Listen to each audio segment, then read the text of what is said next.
Good afternoon, everybody. I know what we have called as the graveyard shift, which is immediately after the lunch, and I think we have to work hard to keep your attention going immediately after lunch, especially after such a nice lunch that has been served. We'll do our best as this panel to ensure that we focus on the topic given to us and try and cover as much as possible in terms of the topic. It may not be a very comprehensive coverage, but we expect that we will touch upon all the main aspects of the regulatory and the licensing issues associated with running retail in India today. It's quite a vast subject, and there are enough views, and probably every person has got more than 2 views on the same subject. So you will find quite animated discussion happening around this with the panel out here, and probably there may be more questions around this. And we hope that at the end of this session, we will be able to come out with 2-3 things as the deliverables for this session. The first one is have a detailed discussion on how the regulatory and licensing system works today, what are the issues around it. Secondly, going forward, it's easy to identify the areas where we have problems, but more difficult to find whether we have some solutions or some thoughts and suggestions to offer in terms of what we think is the way going forward on this. The panel here is extremely experienced, and people have, we were discussing before lunch, more than about 60 to 75 years of experience put together, combined in this panel in terms of retail. Though retail is a nascent industry in India today, there's sufficient experience here to talk of reforms, to talk of what needs to be done. And what we are planning is it's a 1.5-hour session. The first 1 hour the panel can probably discuss, and the last 15-20 minutes, half an hour, we can throw the session open for questions from the audience. And when the audience is asking a question, the request is you please direct your question to one particular panel member by name. Makes it easier for somebody to answer. If, however, you have got a general question for the panel, please say it's for the panel so that it makes it easier. And with that short opening remarks, I would just briefly touch upon, in my understanding, though I am not directly involved in terms of day-to-day operations of retail licensing and regulatory, most of the things lands up as CFO on our tables in terms of compliances, in terms of issues around that. So there are a lot of laws, rules, municipal acts, state acts, central acts, and other areas where a person running a retail today has to comply with, right from starting a store or a retail establishment, running the retail establishment over the life of its thing, and subsequently complying with all the records, registrations, laws, rules, managing the environment around them in terms of the ability to explain what they are doing. So it's quite a complex and it's quite a difficult process. And many times, as we understand, some of these processes are also run by the store staff directly themselves in the stores, where they are actually, facing the people who come and inspect the records, who come and ask questions. So there are questions around how well trained are they, how well they understand the compliance processes, how well they are educated on what is the correct response, and how well they understand the overall ambit of compliance. There are issues around that. There are issues even around the complexity of what we think is the environment and the licensing process per se. There are issues around how we maintain records. There are issues how we display records. So with that brief I will invite, starting from my friend out there, to start his point of view and open the suggestions in terms of what you think are the key critical areas which you think. Today, to start a store, you require a huge number of licenses. Like a department store, maybe 53 licenses. If you take a hypercity or a hypermarket kind of an environment, you require still more licenses, which are basically for the food and the other products that are being sold. Plus, there are many issues about the licenses that the industry faces.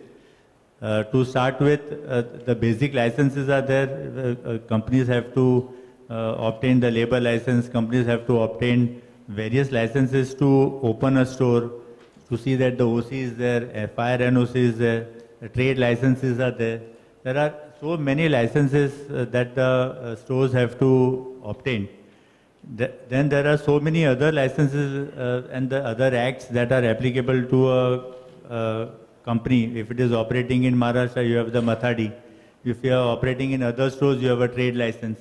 If you are so state to state, store has to comply with lot of requirement. and the licenses requirement is a must. So the companies cannot say that they cannot wish away the licenses. The licenses have to be obtained, the companies have to comply, and the companies have to fall within the regulation. The issue is how to comply and what are the issues that the companies face and how to resolve them. That is the main challenge that is faced by the companies. And with a lot of experiences, companies understand how to do it. So that is how I would suggest the companies should go about doing it. Thank you very much. I mean, that was quite a good introduction. So can we have some opening comments from your side, please? Good afternoon, everybody. See, if you all recollect 1 year back when Modi government was formed, the sentence which he has used is minimum governance, maximum compliance. That means the government will not be that big, but the compliance will be bigger. The idea behind that object is basically for running any store, if suppose somebody has to take 53 licenses, then when he will get a times to do carry on his business in the retail. Retail, if you simply define, what is the definition of retail, where Jamshedji and Justice Kode, as in our earlier sessions, he have defined the retail, but the retail simply means a retailer want to sell and customer want to buy. To start with, customer want to buy and retailer want to sell. Just for this simple process, if we need 53 licenses, so somewhere this should give us a thought-provoking sessions is required, thought-provoking deliberation is required, whether for such a simple business do we need so many host of rules and regulations. Because then what is happening, peoples will try to do a wrong thing in a right manner. That is not a correct thing. If you have a tax law which will give you a tax which is only of 10% or a 15%, then there is no compulsion in his minds to avoid the tax. He will come forward and he will comply. On the contrary, if there are 53 licenses, then in our organizations we try to find out that whether it is worth, for example, insecticides, whether it is such a big category to contribute to our profit, whether we should take that license or whether we should omit this category itself, and we omit it. The point is, somewhere we have to deliberate, and somewhere as a retail advocacy platform and this association itself, we are trying to find out, okay, can we have a single window clearance in respect of operating a simple store? Because this is not such that complex business, only the regulations makes it more complex.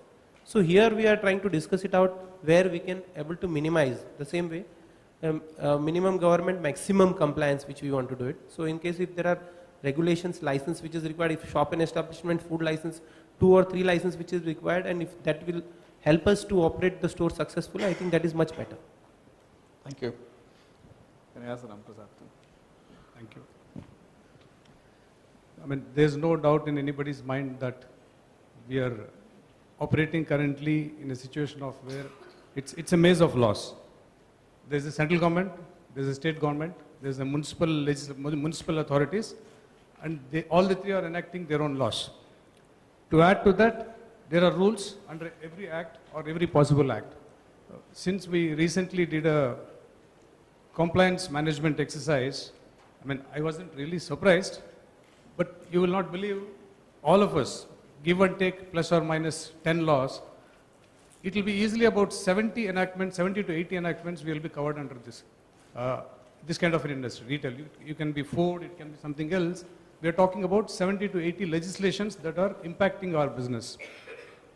If you also add to that the state laws, every central law, or most of them, the enforcement is given to the state government. Now, if you take those legislations, it will be easily double.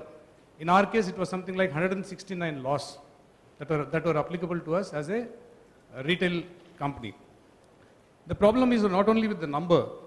All of us want to comply with everything that the government wants us to comply, the lawmakers want us to comply. The problem lies more with the way laws are interpreted and enforced. So the lack of clarity is what is causing more problem than, to me, in my mind, rather than anything else. I mean, we definitely agree the intent behind making any of these laws is definitely good, except that today the legislators or the legislations are not keeping pace with what is required in the industry. Most of the current laws are archaic. I mean, if you take the case of, let us say, Shops and Establishment Act, which requires, I mean, the original intent was employees should not be exploited. They need a day's rest. If that was the intent, all you need to say is, look, give everybody a week's, 1 day's rest in a week, rather than asking the establishment to be shut. Now, this is something known to everybody. All they need to do is make a little change, prescribe the guidelines and say, keep running your shop all 365 days, but follow this. Not allowing women workers or women to work beyond 8 p.m. is not on now, given the current situation. All they need to do is prescribe guidelines for their safety, make some arrangement for transportation, to provide some other facilities. That's all that needs to be done. But unfortunately, because it is in the domain of many state governments, everybody is not acting uniformly and they're not taking steps that are required to be taken. Of course, we do, other than posing the issues, we do also have some recommendations, I think, which we'll reserve for the end. Thank you. Can I? Thank you, sir.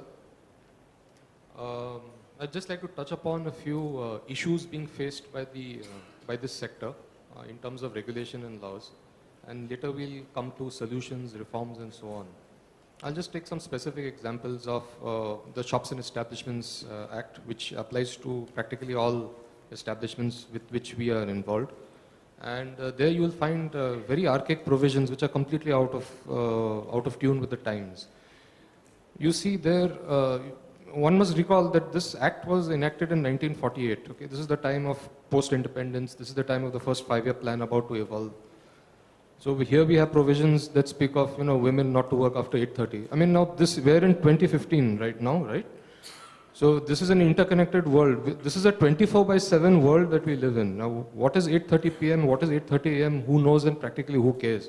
Ultimately, if you go to see, we are online with our smartphones, with everything. I mean, we are a mobile-enabled country. Okay, we are in fact much better than other countries in terms of mobile connectivity, mobile penetration, and so on. So in this era, in this generation, in this world, these laws are all outmoded and archaic. There are other things like closing hours. Now, closing hours in today's time, like today in urban centers, you have people working day and night. I mean, the city never sleeps. Probably now no city will ever sleep, given the way that things work. So having closing hours like that, or having provisions for applying for exemptions from working hours is something which is completely anachronistic, completely out of time, out of tune with the times. So this is, these are issues which are faced by industry, and there are limits, these are artificial limits which are there, which are sort of carried forward from old cobweb type statutes like this. So the statutes there are there on the book, but it is for us, and it is open for us and the regulators, for those who regulate and those who are regulated, to come together and be able to suggest changes in laws so as to make the economy grow and take India forward. Okay, I'll give further examples of, let me take restaurants specifically, since I'm from the restaurant sector, which is a subsector of retail. We have, of course, the shops and establishment license requirement. We also have the eating house or trade license under Section 394 BMC Act, sorry, Mumbai Municipal Corporation Act 1888, 394. Now, since we use more than 6 HP power, 6 HP power is a very low limit, by the way. We are obliged, it seems that we are a factory and a workplace and therefore require a license under Section 390 of the same Act. Now, this is an ambiguous and grey matter. It's still not resolved anywhere. Matter has not reached court yet by any restaurant or any restaurant chain. At least I'm not aware of any litigation which is decided at this point. So here we have a case of you need a Section 394 health license. You need a Section 3. You probably need a Section 390 license in this under this same law. You need a shops and establishment registration. Of course, you need to comply with the plethora of labor welfare legislations. So as I can see, this industry, this sector is overregulated. And I have not even touched upon food laws yet, where you have FSSAI license and you have a whole host of regulations there. So basically, I think that this kind of regulation probably does not serve its purpose, and there is a time for us to sit down. The time has come for us to all sit down and rethink and see how best regulation can be changed to really take forward the objectives of India as it stands today. the India of 2015 is not India as in 1947. My submission. Thank you very much. I think some very valid points have come out. First is that in this technology age, where we are interconnected world and the technology has evolved so rapidly, whether the compliances and some of the licenses are even relevant today as they were relevant when they were enacted at the time of their enactment, whether some of them need to be replaced with more modern laws in terms of compliance, or whether we need to continue with the same archaic laws and battle it out in terms of compliance is a good question to ask from this panel. The second question that I have for the panel is, while this compliance is happening, most organizations need to prepare themselves, irrespective of which law is in force at that point of time, whether it's an archaic law or a modern law. There is a methodology by which the organizations need to gear themselves up to comply. So I would like to seek the opinion of this panel. What do they do internally in their organizations, which can be a learning for others also in how systems and processes are employed. How do we actually go about the system of ensuring all compliances are met? I understand compliances are onerous, compliances are cumbersome, compliances are sometimes not even rational in terms of what is required to be done. It defeats the very purpose of simplicity and this thing. But at the end of the day, we still do not have a choice. We have to comply because that's what we are expected to do as good corporate governance and as good requirement of compliances. So a couple of points that the panel can touch, and starting from there again, if you could talk about internally how the organization prepares itself, right from, I would say, educating and training the relevant store staff at the front end, to educating the top management and the operating people on what compliance means and how it is important for them to be compliant. I'm sure as these challenges are faced by the organization internally, and also about what we need to do in this technology age, what kind of reforms, what kind of things we need to look at. For any organization, compliance is a must. The Companies Act 2013 has also brought out many requirements of a compliance under the Companies Act. Apart from the Companies Act, the companies also have to comply with the requirements of the organization itself. So I would suggest that each company has always divided the organization into various departments. Each department has a process of reporting the compliance or the non-compliance, or the measures that are required to overcome the non-compliance. And ultimately, all this is collated together, and it is the compliance officer of the company who has to now report to the board. So from that point of view, there are many companies which have come into the market. They have brought in softwares, they have brought in processes, and they have brought in a system how to adhere to compliances. There are many of the audit firms who are also involved in this process, and many companies have also developed their in-house processes. So companies try to do compliances in various forms. For example, if you see that a company needs to comply with the requirements of, say, a Contract Labour Act, the companies have to register under the Contract Labour Act when the threshold number of the Contract Labour Act, laborers exceed that limit. So similarly, a company has to see that it has been done not only at one location but at all the locations. Companies which are small and which have only one or two small locations have no problem. But companies which have multiple locations and in multiple states with different laws applicable to the company, each state has a different law. The company has a central law to follow. So in this scenario, it becomes slightly difficult for the company unless it has a proper process and it has a proper what we call the SOPs in place. Unless you have that SOPs in place, the companies may make a mistake in compliance. And ultimately it is the compliance, whether you want it reported monthly or quarterly or every 2 months. So it depends on companies to companies. So that is how I would look at the way companies, some of the companies have already done and others are in the process of doing. And share your experiences on how to go about actually enforcing compliance on as a process. As a process, in our organizations 5 years back, we have started one initiative by the name We the People. The first word which was written in our constitution, We the People of India, that way. So what we did, what we have decided, कि unless and until we will have a visibility of a compliance, because as Mr. Dabu has pointed out in an earlier session, we are seeing it only from the top. Compliance has to be done at the shop floor level. Exactly, at the front end. So what we have to see that unless we have the visibility, because we have around 1,000 stores across the country, it is very difficult for any legal heads or any compliance officer to see that what is going wrong or what nothing has happened. So in order to control that, we have developed one system, like technology has enabled us that way. We have developed a systems. We have our SOP also, store operating procedure is also being laid down there. But there, what we started there, we have made one system mentioned as an Anushasan Purti. All the stores have to see that, you know, whatever license which is required, whether it is a lifestyle store or whether it is a value retail store, they have to take that minimum licenses which is required to operate their store, and that complete visibility will come to the head office and to the respective zones and all. So if any breaches or if any suppose renewal is due or if any inspection remarks is coming, that is immediately getting reflected. And how do we enforce that at the store level is basically we have told the audit people that the store people's performance is not only in respect of the business they generate, but also in respect of the compliance they do it. There are places where, you know, business leaders and they were telling, yeah, this is the work of the lawyers and all, you know, why should we get involved in all? So I have told him, okay, this is just an occupational hazard that you should understand.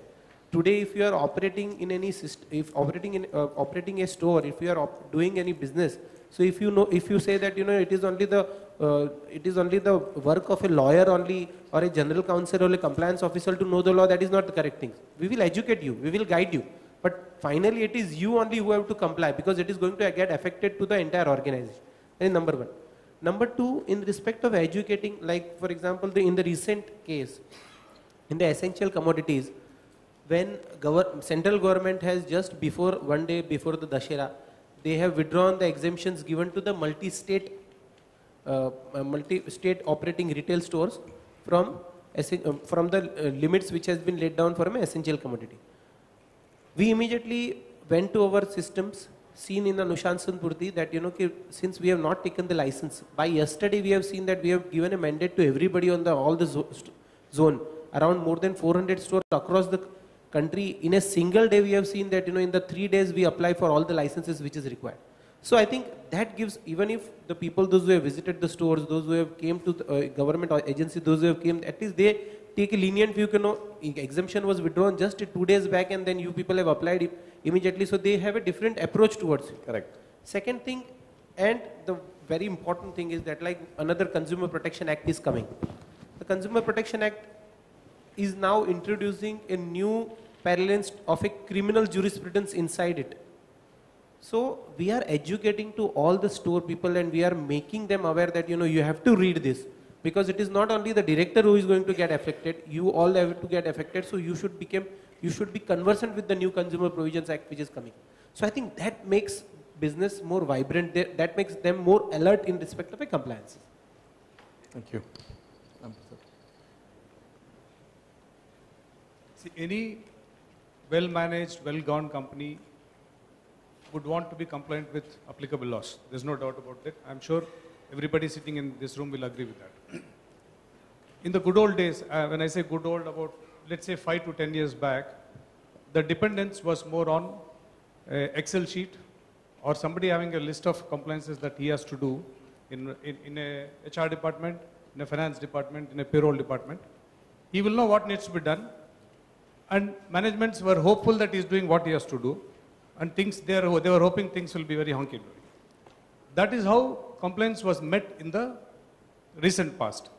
Now, with the advent of technology and the way technology is driving everything, every possible activity of business, it is just, we all have to embrace technology. I will very quickly share with you what was done recently so that the entire the process of managing compliance is online. The process is very simple. Today you have got a lot of service providers who have got very robust software. They've got the expertise, in-house expertise. With all of us around 8 years of experience, we still can't write down the last requirement of all those 70, 80 laws. For a store, single store, presuming there will be 40 to 50 compliances, for us, for 200 stores, there are about 8,000 line items. So for every store getting added, that many will get added as a compliance requirement. Therefore, it's impossible to keep track for anybody in a manual system to see are we or are we not compliant. The best way forward is to get the whole thing online, select a good software. The service provider will identify all the applicable laws for you. He will tell you what are all the line items you have to comply under each law. These activities have to be mapped to one or more individuals in the company. They become the people responsible to manage compliance. There will be next level of supervisors, next level of escalations. But what is most important in this whole process is, while you may have hundreds and thousands of compliances, it is important for all of us to understand the criticality of the compliance or non-compliance. Something will be super critical, that is, not doing that can lead to imprisonment of a director or closure of your establishment, or can have a very big business impact in the form of reputation loss. So those have to be categorized as super critical. Next will be critical, high, medium, low, whatever. Ideally, the top management time and effort should be focused on how are we doing with regard to super critical and critical items, because that is where your focus should be. So long as you are convinced there is zero non-compliance on super critical and critical items, rest of it can be managed.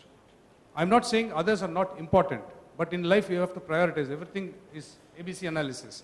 So once you have a good system in place, the system will trigger alerts even before the event is due for compliance. The person will get an alert repeatedly till the compliance is met. System can track when it was done, when it was not done, is there a delay, is there a non-compliance, it can generate reports. Basically, what I'm saying what I would like to say is, there are good softwares available. All you need to do is a good implementation, and it makes life easy for all of us.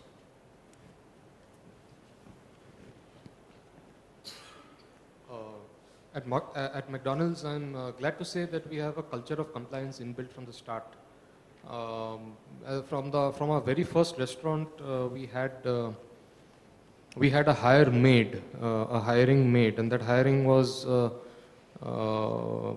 basically me. There was no legal department before I joined. So on a practical level, I was the guy who happened to come in. We were just one restaurant old at that time. This is way back in '97, and the company management was very progressive and is. They realized the need for a culture of compliance and the culture of awareness and a culture of education as to what laws apply and what ought we to do to be compliant with all possible laws as far as we can be. So from the very beginning, the very culture that McDonald's has created, which now permeates right down to restaurant level, is that of adherence to applicable legislations, and that you'll find now, if one is an employee here in our restaurants, one would find those in the operations manuals. There would be sections on how to maintain licenses, how to facilitate any inspections happening for renewals, and so on and so forth, how to maintain safety and such important things which are part of the compliance process. Like, for example, you need to make sure that your extinguishers are topped up. You need to make sure that your fire licenses are available and are seen to be available readily at hand. So all these kinds of things are something which seeps top down and implemented, as rightly said by my colleagues here, from the bottom up. So we have been doing that over a period of time, and I'm glad to say now our internal audit processes cover these things as well. So there would be random checks by our internal auditors of, say, employee records which are maintained at restaurant level, at the retail unit level. So there would be random pickups of employee files. Okay, is the appointment letter issued? Do you have a register of attendance, and so on and so forth? Is your biometric system working properly? Are you able to exhibit wages paid for days worked? Are you able to do that? So those tests are run by our internal audit function, and compliance is pretty much up to speed. I'm glad to say we haven't faced any major issues, and that's, again, it comes back to the culture and the vision of management to be able to comply and to be seen to be compliant, and not paper over and not cut corners and just manage things as they come. So that's how we have been doing things in our organization, and I hope I think we can do much more. we could automate a lot. We have about 220 plus restaurants in our region, and there is scope for a lot of automation, which we do. We do have done in a small way, and those things is something that we could continue to build on as we grow. Thank you. Pretty interesting observations. Sometime back in our organization, we had this whole process of looking at the risks associated with non-compliance and risk associated with various laws that are there, but out of ignorance, we may not have been complying with anything. So the one question we asked ourselves sitting down at some point of time about a year back was, do we know what we don't know about compliance? I mean, are there so many laws that, if you ask anybody who in compliance, he'll give you the top 5, shops and establishment, trade license, sales tax. He'll give you all those 5 things which come, Contract Labor Act, this, that.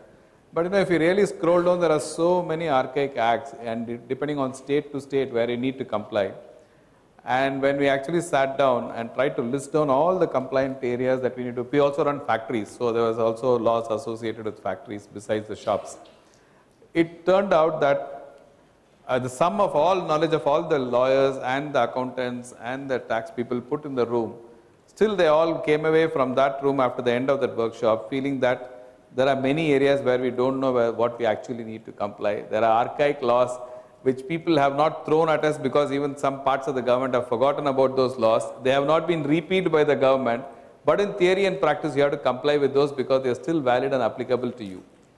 So then we went to some professional agencies like Pricewaterhouse, Ernst & Young, and then asked them, do you guys have any list which can tell us, because you are doing this day in and day out, can you give us a list? So we went to a couple of law firms also and asked them.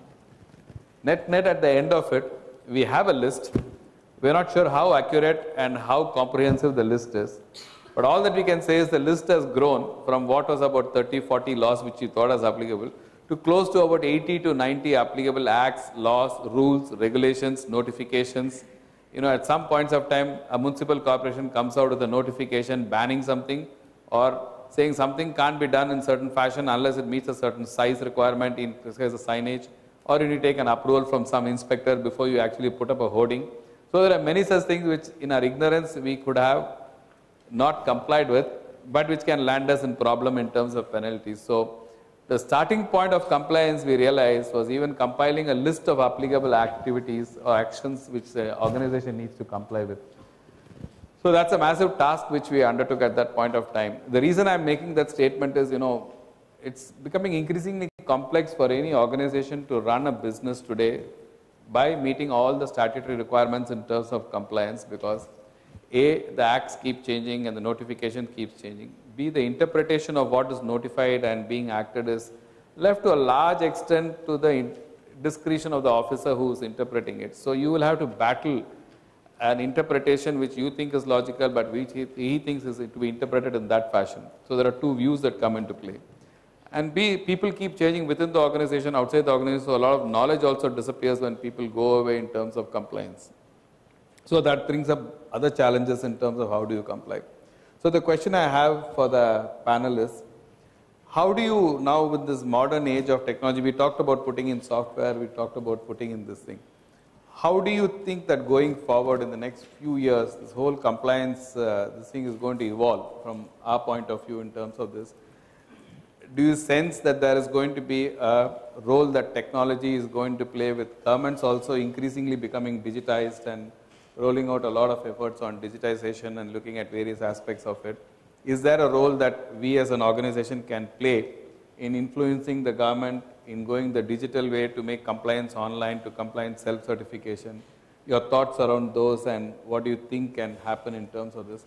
Because it's a lot more easier, I think, for this panel to discuss, the problems of compliance, as we call it, that anybody can sit and we can talk about the problems of compliance. How do you handle inspector? What happens if he harasses you? Those are all the normal questions which most people will have. But I think if we can take it to a different level in terms of discussion on what do we feel as a panel in terms of the next 5 years, where do you think this digitization is going to take us? Because government is clearly on the digitization path and a lot more data is getting digitized. So where do you think that will impact our compliance process? Is there a methodology by which you can take advantage of this? You can start from here. Whoever wants to go first, there's no order. Thanks. I'll go first. Yes, Digital India is something that has been spoken of, and digitization as a process is inevitable with the rapid pace of technology advances in so many sectors, even at a personal, at an individual level. So there are opportunities which come out of this. We may not have to, for example, at legal department level, we may not have to consult an entire library of books. There's an immediate saving of space, time, and effort there. I mean, that's a practical thing on ground level. There are lots of software available. There are a lot of checklists and things coming out. Firms which specialize in this thing are available to offer their services. So this is something which needs to be tapped even by smallish organizations. It's not the monopoly of a large organization to go for this. And I think that's one area where maybe RAI could encourage its members, its membership to consider adopting these technologies. And there are other methods of making sure that technology does all the work of remembering and reminding, so that one has to not spend one's time, effort, and brain power in just administrative compliance and administrative ticking the box. So one could be able to focus more time and effort on things more inventive, more creative, more useful to the organization as a whole.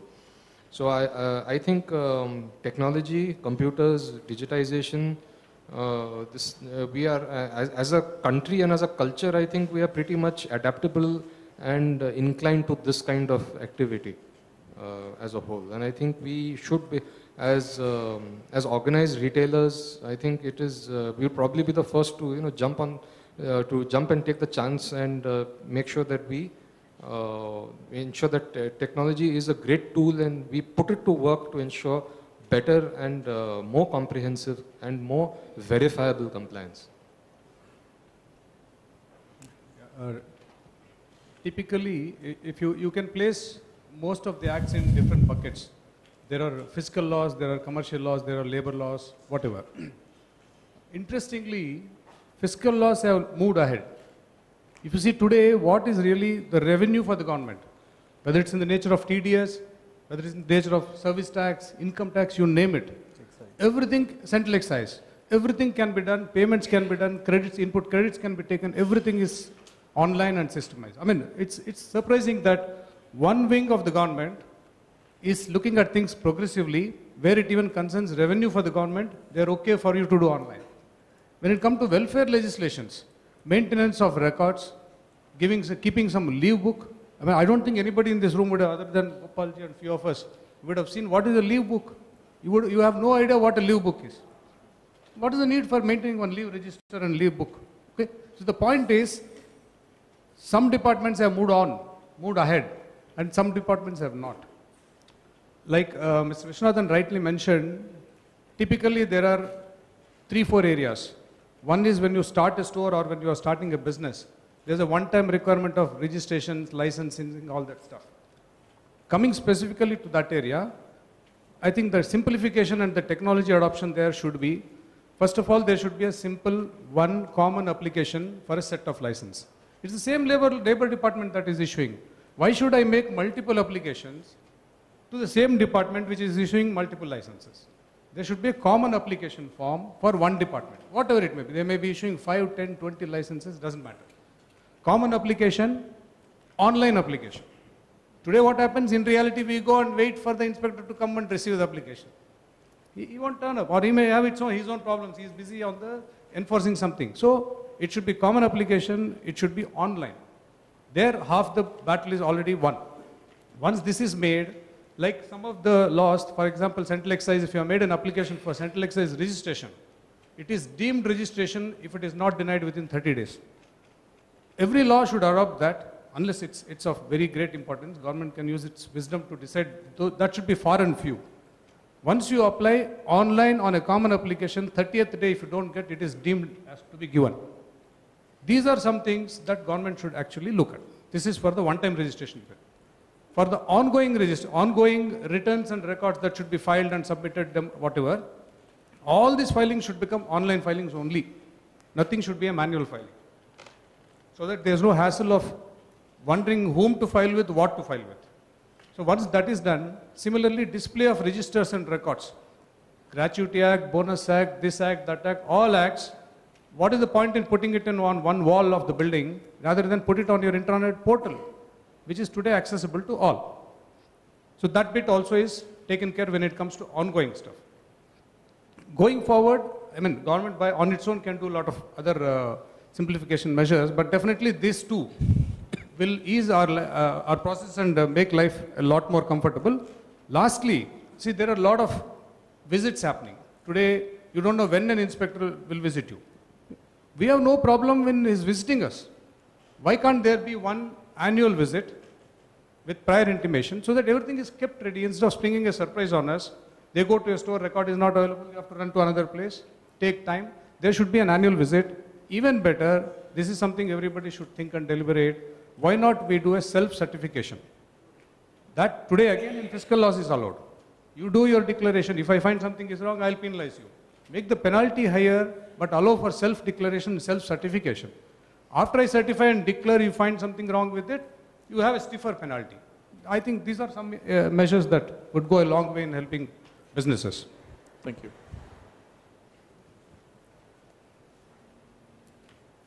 To progress in any field, whether it is in a business or in a life, you have to think progressively. By thinking regressively, you can't progress in a life.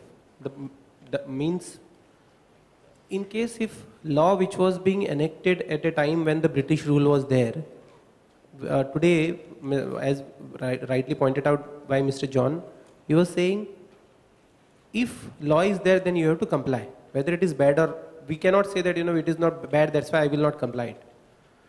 What is important is, for an economic reform, judicial reform is required. I am discussing it here from a slightly different angle. Today, I being one of the member of a advocacy committee, and Rai has given such a wonderful platforms to liaison with the government for reforms in judicial law and all.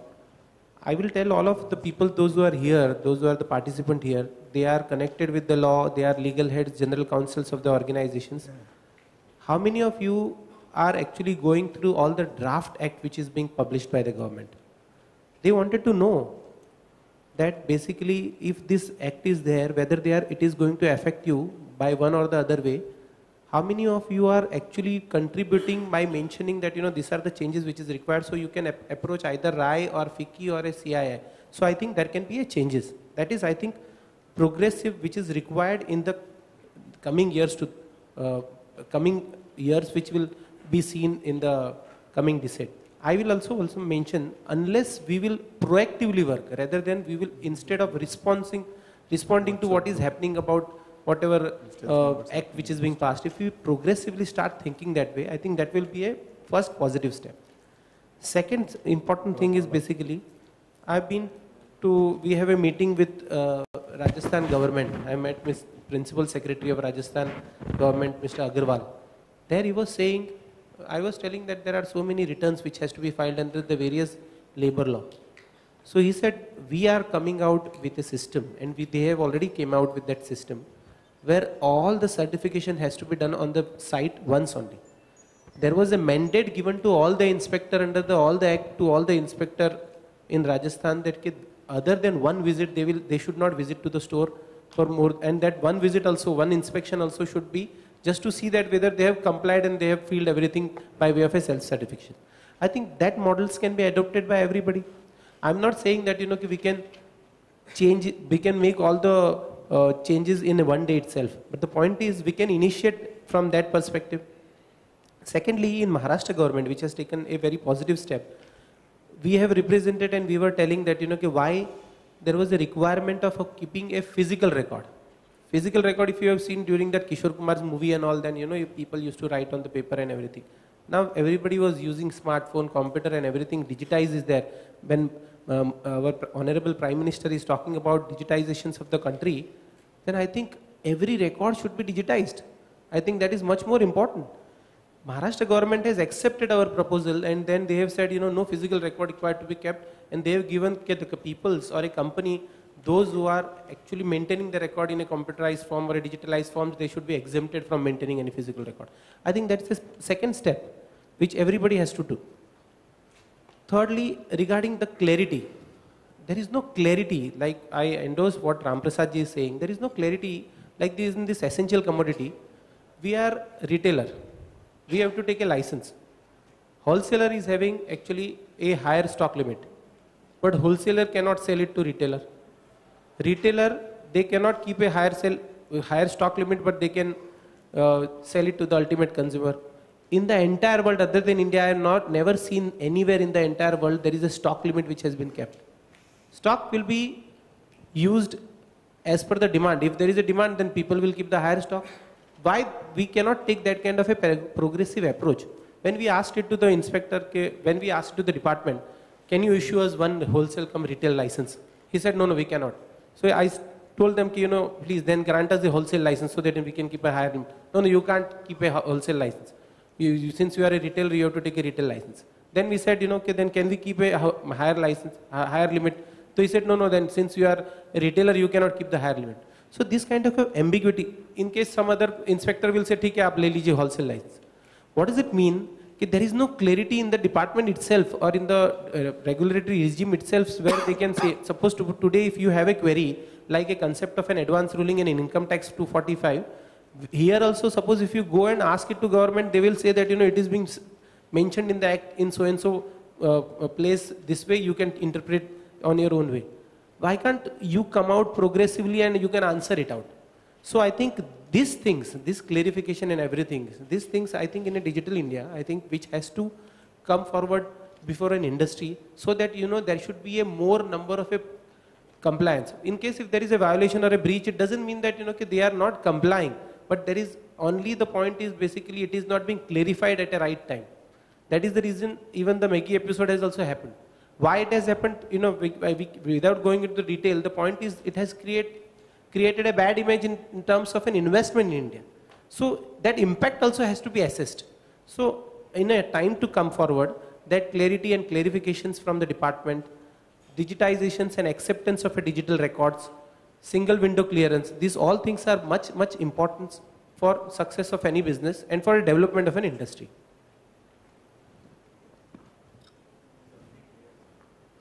I think the panel has already talked about most of the things. The main thing is that the companies would welcome how to keep the records in a digital form. Physical form, nobody would like to keep. A digital form makes it easier for the company to keep records for all the locations at one place. Instead of having multiple people, some of them, there is a lot of attrition in companies. Many people who don't understand are kept in charge. Many people who are not understanding the records, how they have to be kept, they have to be taught.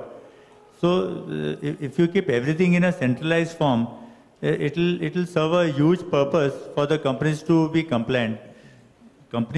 All companies usually want to comply. It's not that they don't want to comply, it's only certain clarifications, certain laws which are applicable to the companies are not permitted to be kept in a digital form. If the laws are changed, I think it will serve the companies better. That is my view.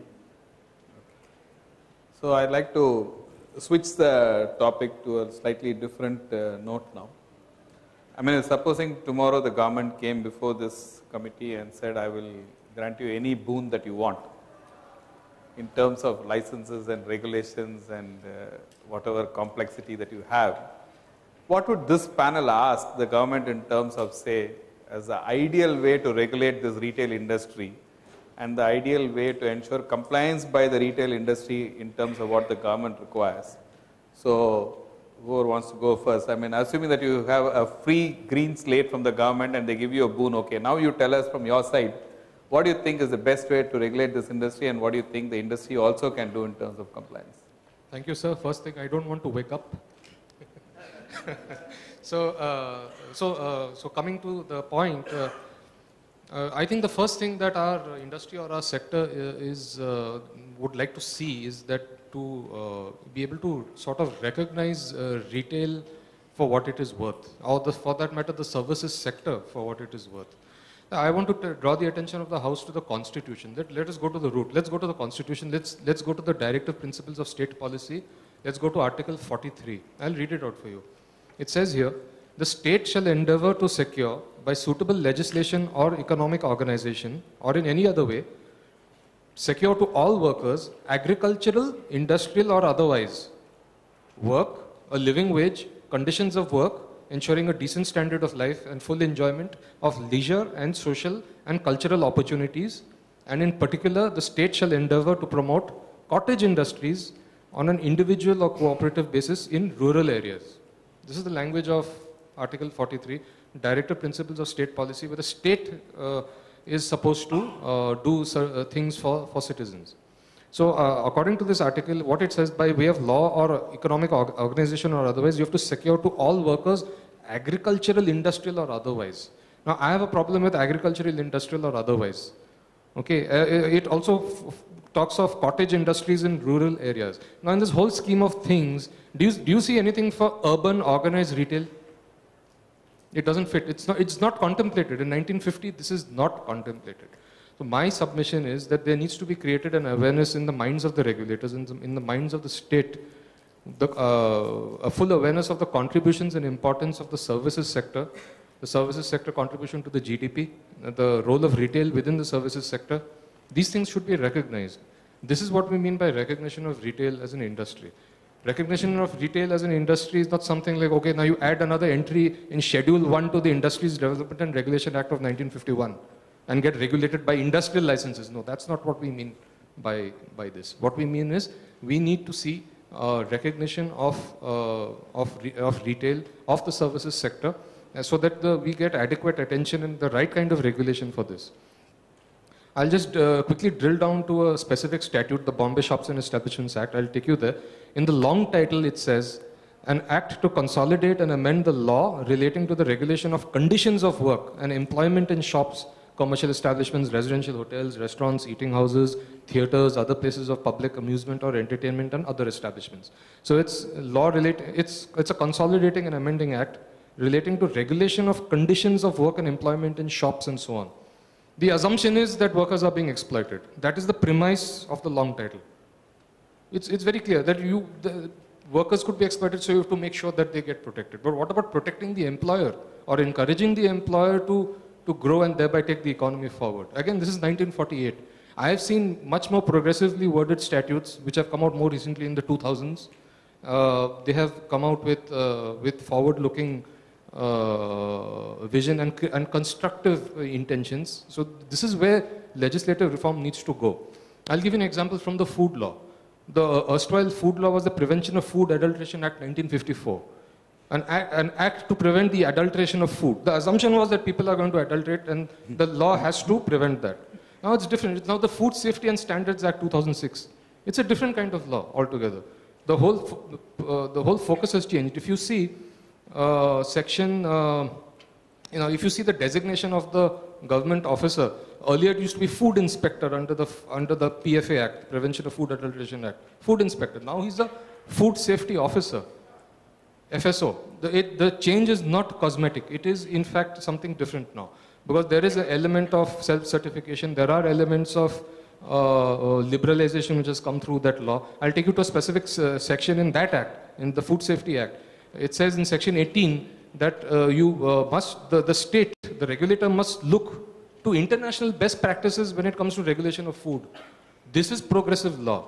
Now my submission here is that there is a lot of progress already happening within the country, but at a different level. It's happening at union level, central level. Okay, there are a number of laws. I can give you so many examples. The Import and Export Control Act of 1947 was repealed and replaced by the FTDR Act, the Foreign Trade Development Regulation Act of 1992. Completely different. The old Act of 47 was that import and export has to be controlled. Import and export has to be controlled. Okay, it's bad, it has to be controlled, it has to be regulated, and you won't do it unless you have a license. The Foreign Trade Development Regulation Act of 92 is completely different. It says trade shall be free. Import and export shall be free unless regulated. So this is the kind of reform that we need to see happening for the retail sector as well. Okay, now the problem is that this is all happening at union level. Whatever liberalization, whatever globalization we have seen, it's all happening at central or union level. There are so many examples. The Foreign Exchange Regulation Act of 47 replaced by the Foreign Exchange Management Act of 99. You have three different schedules: Schedule 1, Schedule 2, Schedule 3, current account transactions, capital account transactions, and so on. And so current account transactions are free unless regulated. Capital account transactions are regulated mostly unless there is you are permitted to do it specifically. So but it was a big change from the 47 Act. Our EXIM policy has accordingly changed because trade is now free. We have the example of the Trademarks Act 1999, which introduced the concept of service marks. Earlier, the Trademarks Act of 58, Trademarks and Merchandise Act 1958, that spoke of only trademarks in relation to goods. There was no concept of service marks. Nor was there any concept of so much a concept of international conventions where you registration in one country is registration in all countries around the world. Trademarks Act 99 brought that out. Then there's the Geographical Indication of Goods Act 1999. That's also a very good act. That's the act which protects things like basmati rice and Kolhapur chappals, the goods which have a specific geographical origin. So all these things have come out with the evolution of law. These laws didn't exist before. Okay, they're mostly towards the end of the 20th century or the beginning of the 21st century. And they're a completely different kind of legal environment or a statutory background.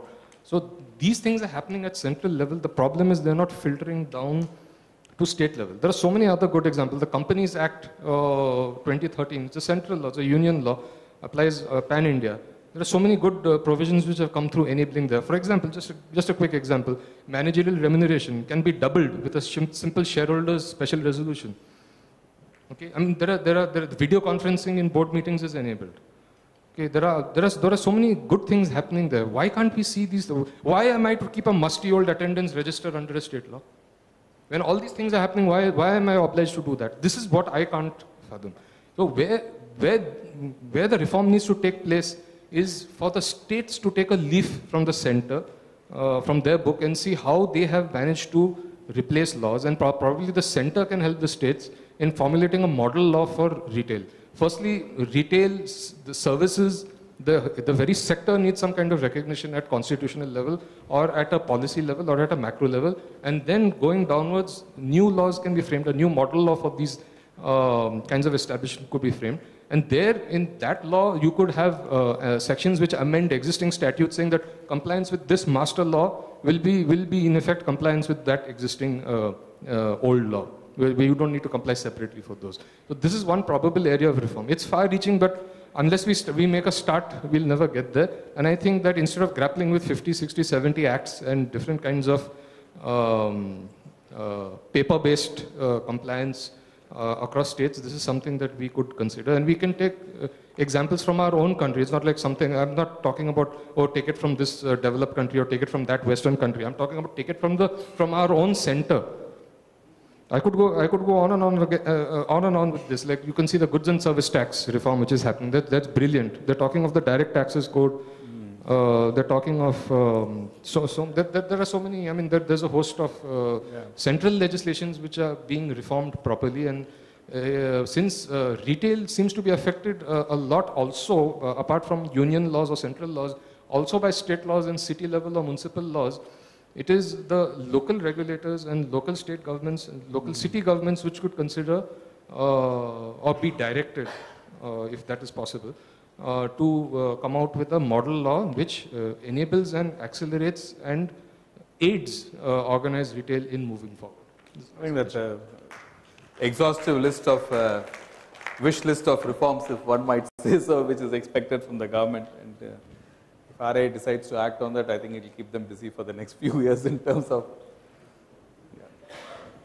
Undoubtedly, things are happening, good things are happening across legislations, there's no doubt about that, except that we keep saying that the pace at which changes are happening or changes are not happening at the intended pace or expected pace is in the area of labor laws. I think that's something which is a reality. Let us hope that something will happen there too. With the permission of the moderator, I thought just to lighten the atmosphere in this room, just narrate a joke. This was something that was regularly used to be told by one of our company law professors. There was this country where there were ambassadors of different countries. As we know, they're there in every country. So one such president had a peculiar problem. His son or daughter wanted an essay to be written on elephants. So he calls 3 of the ambassadors, German ambassador, UK ambassador, and Indian ambassadors. All of them are bureaucrats. That's why they are there. So he says, look, I want you to write a essay on elephant, and with a proper title, please give me, my son or daughter wants it for his school. So after 2 days, the German ambassador in that country comes back with the title, Elephant and its Industrial Uses. We know what Germany is all about, industrialization, and he comes with an essay. The UK ambassador comes and says, Elephant and its Historical Importance. It's all about history. Finally, somebody from India goes there with a 2-3 volume book titled Elephant Development and Regulation Act. So that's our fascination for regulation. Like you rightly mentioned, control is making way to something else. FERA became FEMA. Definitely the thinking is progressive. There's no doubt about that. Government is very progressive. They are thinking, except that between expectation of the industry and what's happening, there's a little gap. Let's hope that that gap is bridged very, very soon. What would also help is if RAI and all of us collectively work with the government to making sure that this is recognized as an industry by itself. See, the moment that recognition comes, it becomes a lot more easier to work with the government, a lot more easier to get what we want and get the proper policy frame for retail. While we don't claim to be, we are very different from some other industry, there are unique challenges, unique opportunities in this industry. I'll just cite one example and before I pass on the mic. See, 60 to 70%, or maybe percentage could be this way, little give or take 5%, our transactions happen on a weekend.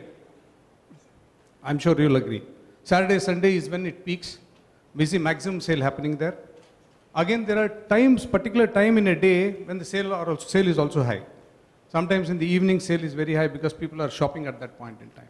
Unfortunately, there's no law in this country which allows you to employ people on a part-time basis. Minimum Wages Act says you have to pay a minimum wage on a monthly basis. Now, there are people who are willing to be employed on a part-time basis. If there's a college student, if it is a weekend for him, he wants to come and work on a Saturday and Sunday. What's wrong? But the legislative environment is currently not permitting something like that. It's absolutely win-win.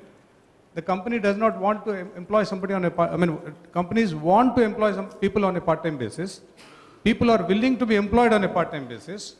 That is what the business needs, but there's no legislation supporting that. So these are some things that I think seriously the industry as well as the government should start looking at. What is good for all is something that should be looked at. Thank you. Like whether we get an industry status or not, that is not material, because whether they will classify that retail as an industry, that is, I think, little far-fetched, because today also we don't have any government department who deals with our issue. If we go to Ministry of Consumer Affairs, he said, you please go to some other ministry because it does not come within my preview. Then you will have to go to the Ministry of Civil Supply. They will say that no, I am not looking after your issue. The point is, the need of this time is basically to appoint somebody as a nodal agency to deal with our issue. If there is only one nodal agency, why? Because retail is a barometer of any economy. Just to give you in a brief line what our CMD always used to say, he was saying that if every Indian spent 2,000 rupees extra, only 2,000 rupees extra, then means whatever is your spending, suppose if your spending is 1 lakh rupees, 1 lakh 2,000 if you start spending, then the India's GDP will be doubled. That is the power of retail.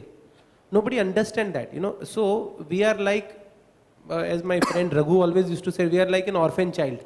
Nobody wanted to take an onus of, how to deal with this. For example, today, like we have this problem of an essential commodity where we are trying to go and tell to the government, we have around 15 crore customer, which is visiting to our store.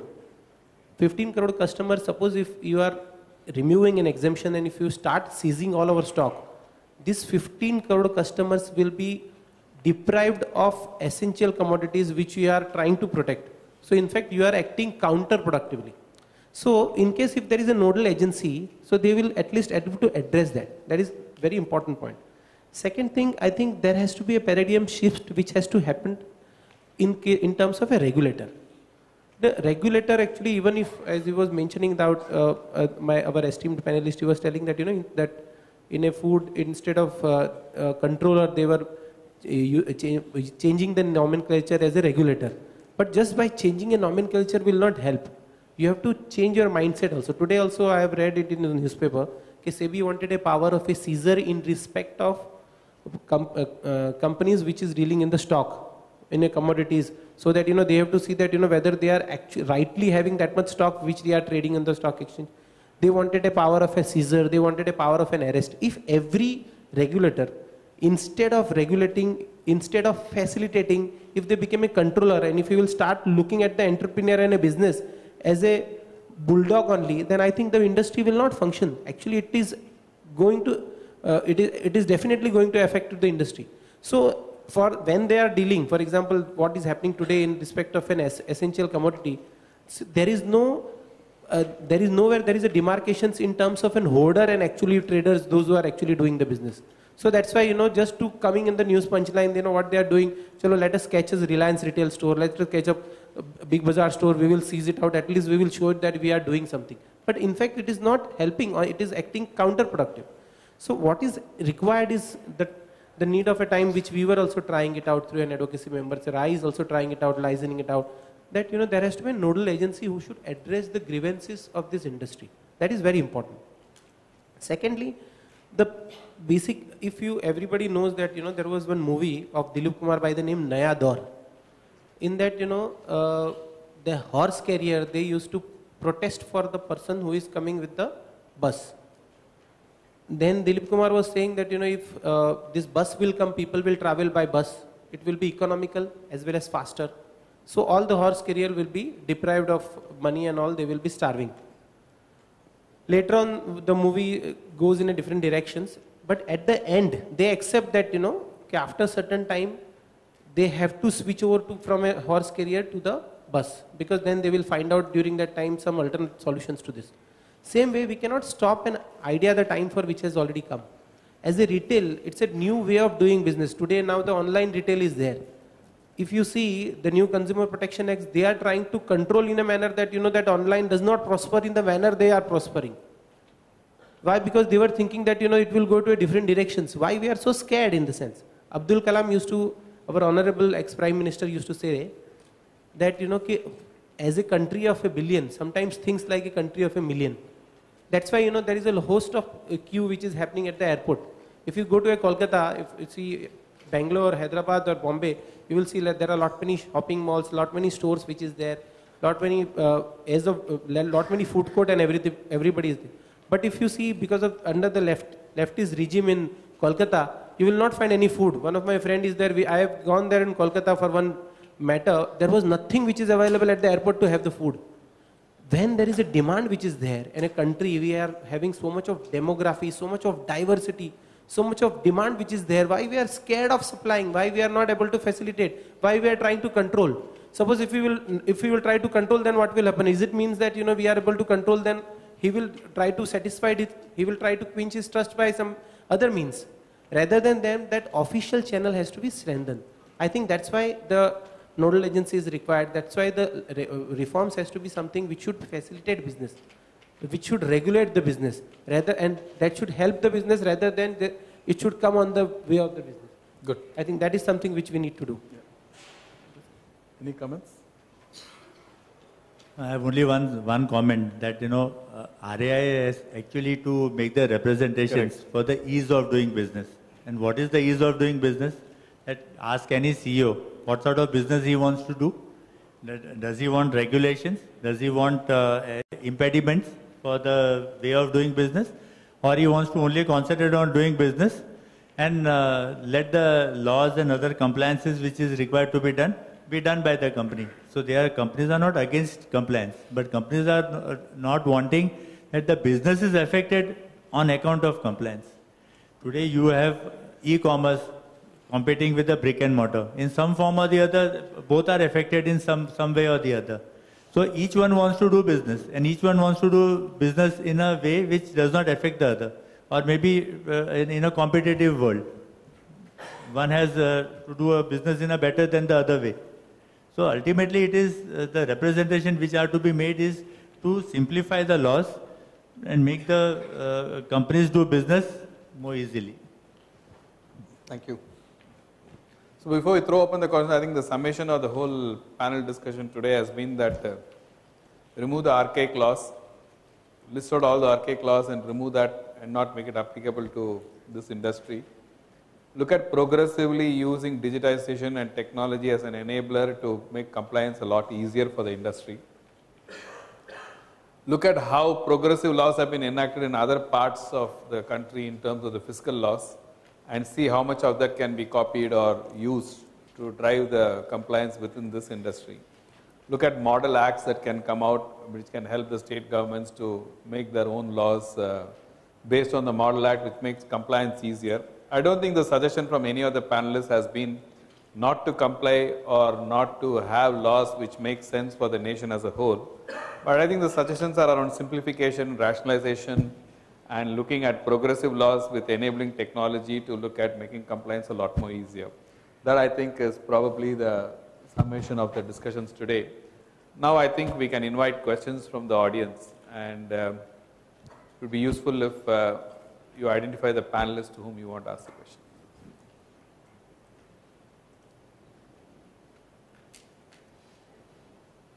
Yeah, I presume there are some mics which can be handed out to the people who want to ask the question.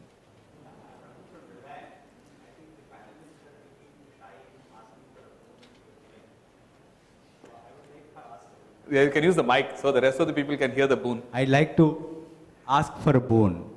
Any entrepreneur who sets up a shop, whether it is a 100 square feet shop or 30,000 square feet shop, if he makes his intention that he wants to set it up, the mayor of the city should send him a letter saying you are welcome and your licenses will be automatically granted.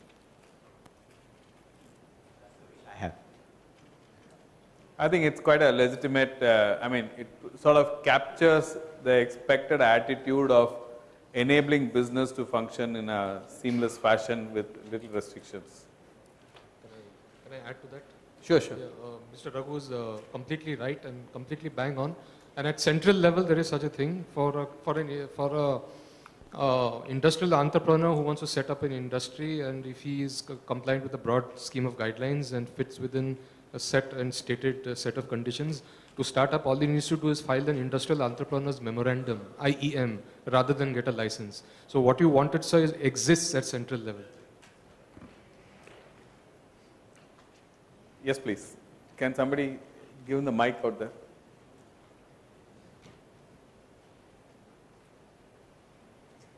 This question is for Mr. Pankaj Patel. Good evening, sir. I am Prasanna from ITC Legal Department. Recently, as you are aware, Maharashtra government has again reimposed the stock limits for wholesaler as well as retailer for edible oil and edible oil seeds. Is RIA in the process of making any representation to lift the stock limits? What is your view on the imposing the stock limits? See, you want to answer or somebody from RIA can? I will like to mention basically in being a member of an advocacy committee, what we are doing actually, optically we have to represent to the government, which we are doing it also at the central level, because center has only sent as a recommendations to the state, because the stock limit is being maintained at the state level and it is regulated at the state level, not by the center. Correct. But center, in order to control the prices, they have given a recommendations, the exemptions granted by them has to be removed to the multi-state level retailer stores. Now what we are optically telling that, this which I have mentioned in my earlier discussion, that, optically we are telling it to the central government that, we, in case if you remove these exemptions, that will become counterproductive. That is number one. Number two, from the RAI, there are people's, the set of committee of peoples, they are meeting state-wise to a Ministry of Civil Supply and mentioning that, this is during this festival season. If you are removing this kind of a restriction, either you grant us a license Either you presume that the license which has been applied immediately should be considered before granting a license as a license. Third, you should give us a retail come wholesale license. So what will happen? He can stock also and he can sell it also. Yes. So the point is, this initiative is being taken, but at the same, in the interim period, this hit which we have to face, that is what. Thanks.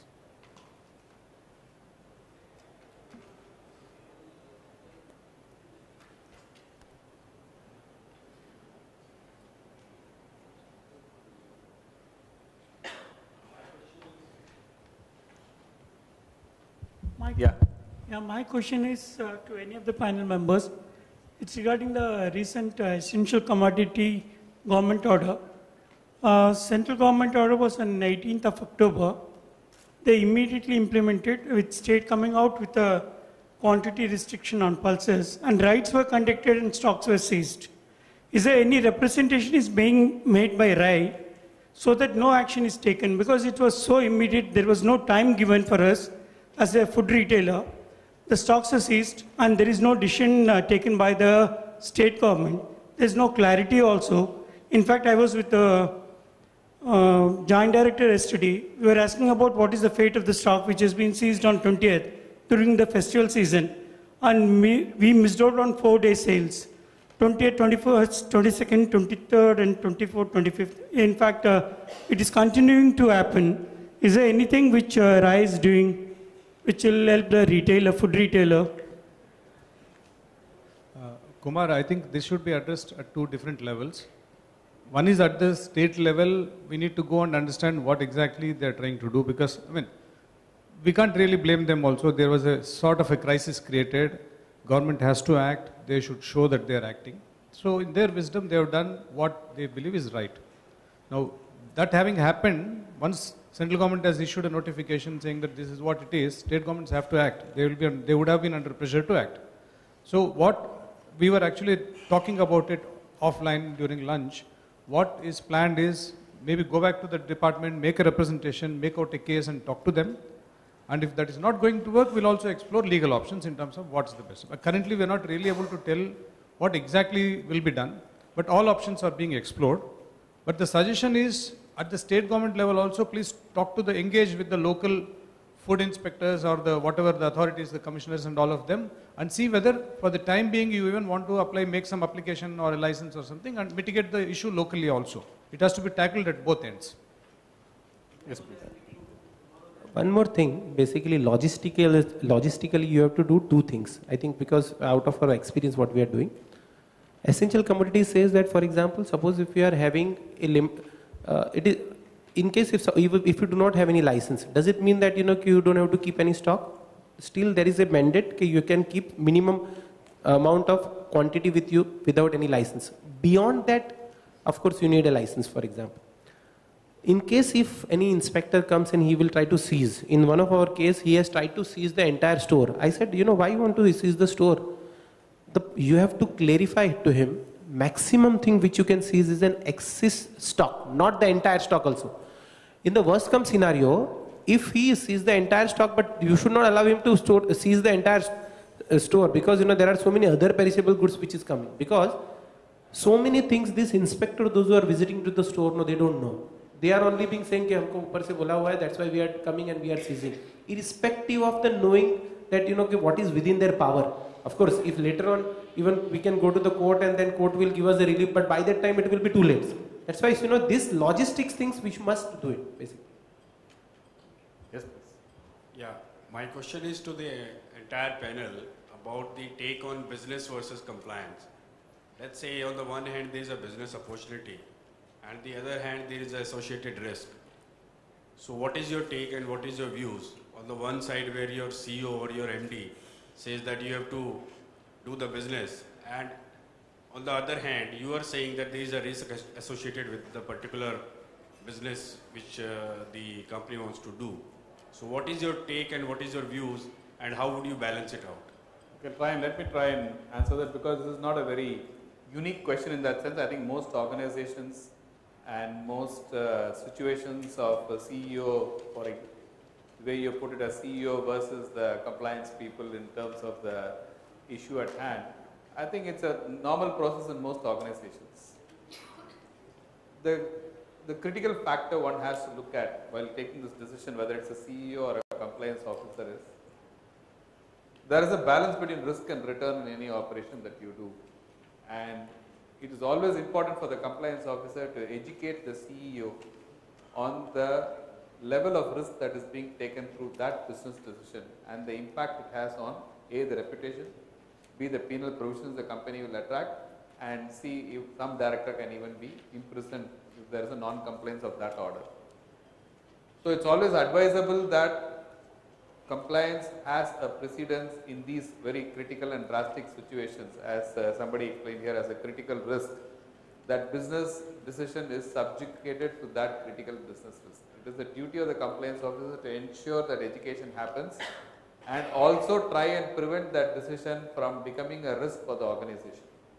See, short term versus long term, in the sense that that particular decision for the business may be a short term decision, or it may be meeting the CEO's targets of business growth and profitability numbers.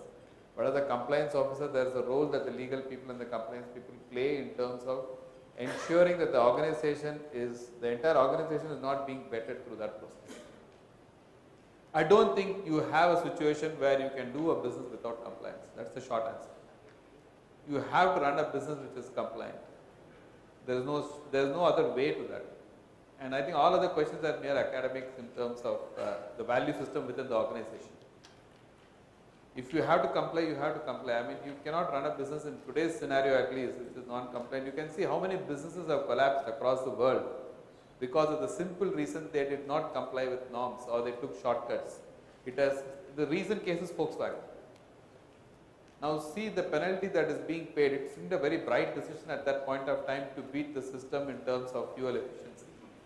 But now the organization is on its knees, and they'll probably lose the reputation they have built up very strenuously over a period of decade. They became the world leaders and they beat Toyota to it. I mean, they were recognized as the leading brand, Volkswagen, Porsche and Audi, all three in the same company.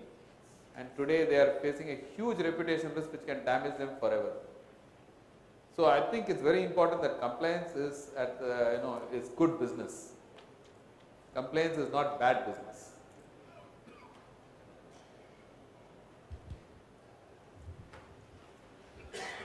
Hi, this is Neeraj from Shopstop. I have a question for the RAI as a whole, or you can say for the panel. In the morning session, Justice Kode had also mentioned that the people who are executing the laws doesn't know the spirit of the statute. And in this particular panel discussion also, this particular fact has come out emphatically, that we should take this forward with the government, that whatever we are providing as on date, and I would appreciate Mr. Sen Gupta had rightly pointed out that there is a radical change between the situation compared to 1947 vis-a-vis situation today, from conventional retail to modern retail or organized retail per se. And what exactly should be the spirit of the statute, or is the spirit of the statute? That is what we are providing today to the customers. And government is not appreciating that while they are implementing the laws, or the officers are not appreciating that while implementing the laws. And this is what particularly and emphatically should be put forward to the government through RAI. That's what is my suggestion, first of all. And there is a question. I was working with telecom industry when we used to receive consultation papers whenever any new law or regulation has to be put in force. And we used to give our suggestions or recommendations to what extent the particular law or regulation would be practical. I didn't see so far, since my 6-7 years of retail tenure, that such efforts are being done when any new law or regulation has to become in force, and any effort is being done from RAI or any other person or entity, that any consultation paper is being opposed or is being some recommendations are being constructive recommendations are being given in order to make that particular regulation practical. So I would like to know on this front. In case if you are, since all these activities are not being published, so you may not be aware about, but point is there is one act which has come, legal metrology, which was in legal metrology. there is a criminal jurisprudence which is coming into the picture. Means whether it is a labor law, FSSC, FSS Act, or a liberal metrology, everywhere what is happening, any offense which is being committed, for example, first offense, thereafter seconds, it is criminal triable case. So, you know, criminal courts come into the picture. Of course, thereafter, what is happening is that it is not that, you know, they are immediately putting the directors behind the bar. But the point is, then there will be a multiplicity of litigations which is happening in the country where more than 3 crores cases are pending. He is filing the case only that, you know, maternity benefit registers was not being maintained and it is not being kept. Case is being booked against which we have to file it quashing under 482 to the High Court. Thereafter, against in the lower court, the High Court either grant a stay, quash the complaint, or either they give a directions. So in trial also that matter goes on for 3-4 years. So that increases the multiplicity. So what we did, in case of legal metrology, we specifically represented to the director of legal metrology. We were meeting the government and we were saying that, you know, in case if there is any declaration which is not found incorrect or if it is not there, so retailer are not criminally liable. For example, in case if there's if a manufacturer commits any offense, then you are, instead of criminal, you are making it civil. But if retailer are doing, you are trying to make him criminally responsible if he is putting the product beyond the expiry or if he is charging above the MRP and all. So that representation and that fighting is going on. The reason being that fight is going on for at least a year, 1.5 years, 2 years, because, you know, to change the law in the ministry or to ask them to accept your recommendation, it is not that easy. And sometimes, you know, that efforts, because, you know, it is not that, you know, we will keep on reporting that, you know, we were doing in this quarter this thing, because, you know, the result will not come out that easily. Secondly, this Consumer Protection Act, where just to cover that online business which was there, they have amended the Consumer Protection Act. There they were mentioning, including the retailer, everybody is deemed to be considered as a manufacturer. Criminal jurisprudence has been introduced in the Consumer Protection Act. So in case even if with the smallest mistake, you are criminally liable. And then also it has been specified in the Act that government officer who, if he does not take a cognizance of an offense, then he has to vacate his seat. So it has become mandatory for them. So for that also we are fighting it out. But the point is that, you know, there are so many other representation also which is coming to the government. So it is not that, you know, it is being accepted so easily. But so there are earlier also in a legal matter, there is some news report we have reacted immediately. News report has came mentioning that now it is, after the Maggie episode, now it is the responsibility of a retailer to see whether the food people have complied with all the regulations in respect of food and all. Now we are dealing in 1,50,000 products or 2 lakh products. It is not possible. We don't have that competency or expertise to check. Only because a regulator cannot check it. That's why they cannot put it the responsibility on a retailer. As I was telling, so then we have represented, we have reacted to that. But nothing has came to that sort of, fortunately, about that, you know, the retailer will be responsible for checking all this compliance. So the point is, everywhere it is not possible we get success.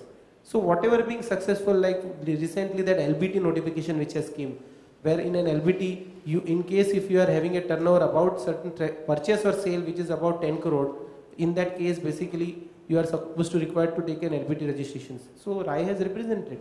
We are being successful to mention that, you know, that turnover or a purchase within the municipal limit only should be counted, not of the organization. That way. So I think that is getting reported, not everything. Thank you. So I think the short answer is there are many areas where RAI has actually played an active role.